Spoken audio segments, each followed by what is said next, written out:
Hello and welcome to the channel. Today we're going to be focusing on refunds and exchanges. Lots of phrases that you may use if you have a problem with something and you wish to return it to the shop. First of all, the reasons why we would return a product. So, as you can see on screen here, this exercise gives you firstly 6 different reasons why we may wish to return something.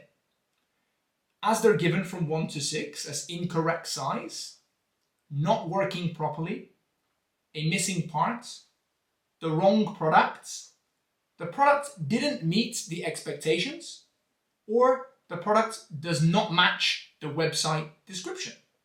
And you see, of course, the 6 options below that we need to try to match them up to. You can pause this video at any point and attempt to do the exercise yourself. I will be sharing the answers with you later on. But let me help you now to understand some of these words. Firstly, an incorrect size. Now, the size would usually refer to clothing. You know, some of these phrases can refer to clothing, others may be electrical goods. This particular one, the size, I think generally we can accept. This will be talking about clothing. So we have the size of my clothes right now. So I am a medium. It may be a large or a small. In women's sizes, it's common to have numbers. 6, 8, 10.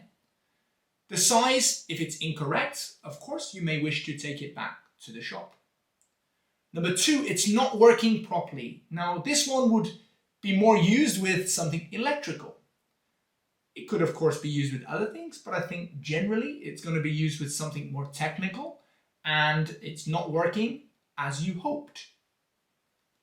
Number 3, a missing part. So that one looks pretty self-explanatory. It's that a part of what you expected to be there is not in the box. So for example, if I just bought a phone and I expected it to have a charger in the box, for example, and it wasn't there, I now have a missing part. And I would go back to the shop and ask them to resolve the situation for me. Number 4, the wrong product. So this one, the wrong product entirely. I thought I was buying this, but I actually got that, something totally different. Then we have number 5, the product didn't meet expectations. Let's say, for example, that I bought this keyboard. So this is a wireless keyboard. And let's say I expect it to be a certain level of quality, and I'm pressing the buttons and it feels really bad. It's not what I expected it to be. My expectations were higher. So I'm not happy, and therefore, once again, I wish to return it to the store. Finally, number 6, the product does not match the description. So the description given on the website or the description given in the advertisement. Now let's use a website as an example for now. We know sometimes they can describe it in a certain way that isn't exactly true. They may take photos from certain angles that makes the product look like it's actually very different. Now in this case, I'm going to use a plant as my example, a small artificial plant. Artificial being fake, not real.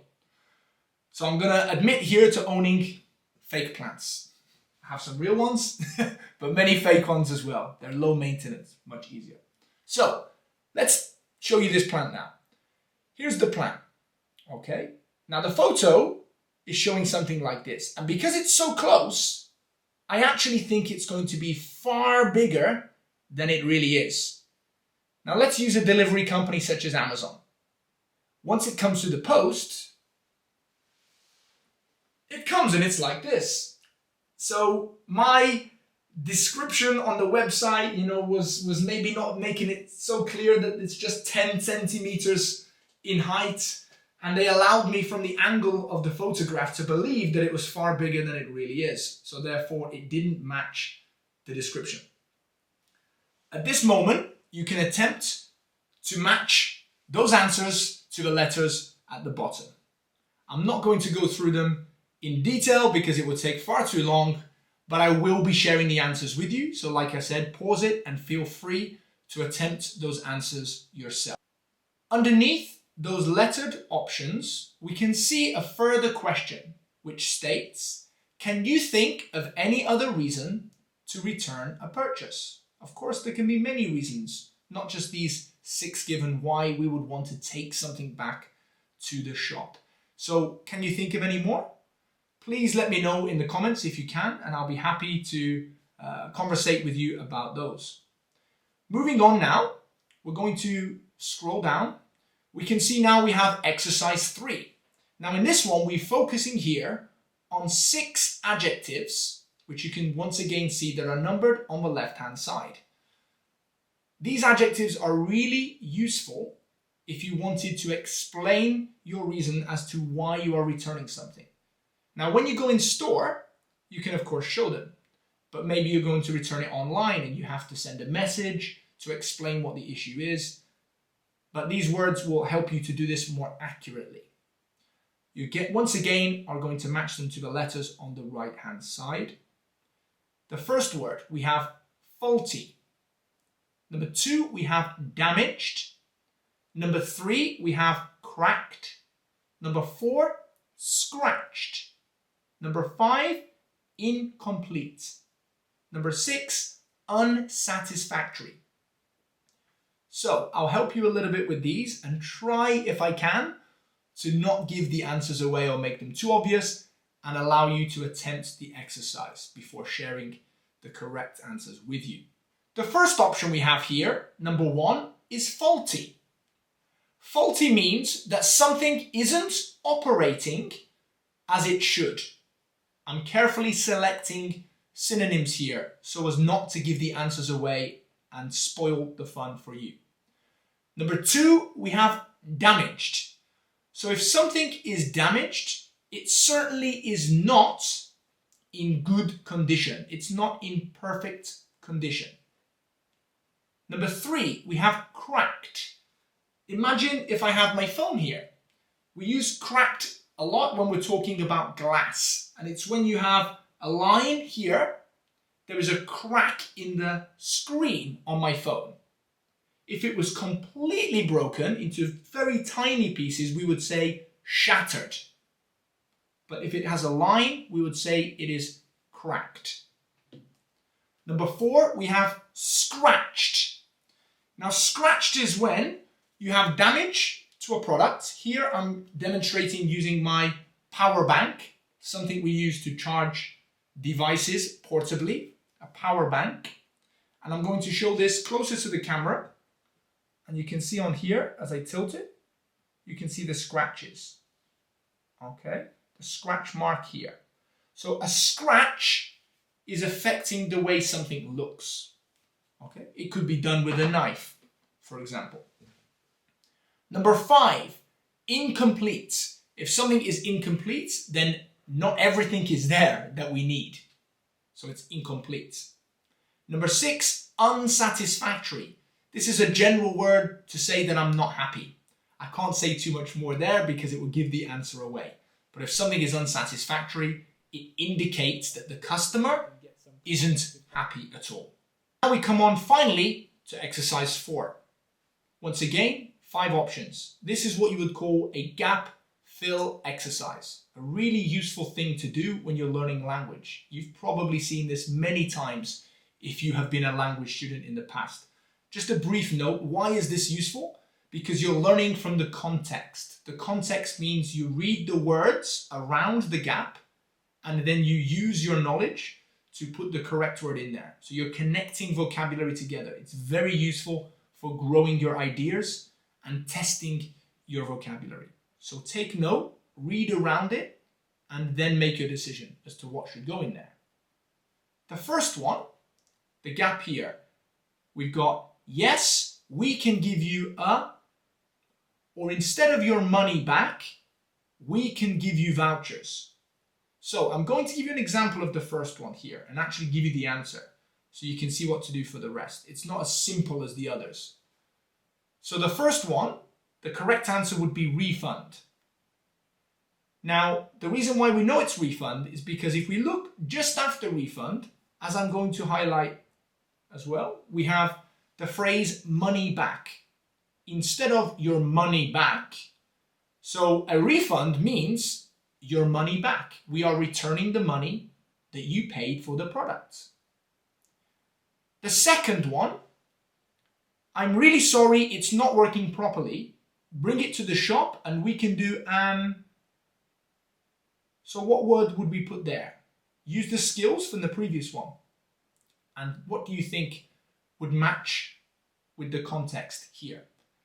The word that you're looking for is similar to switch. We would switch the product for you.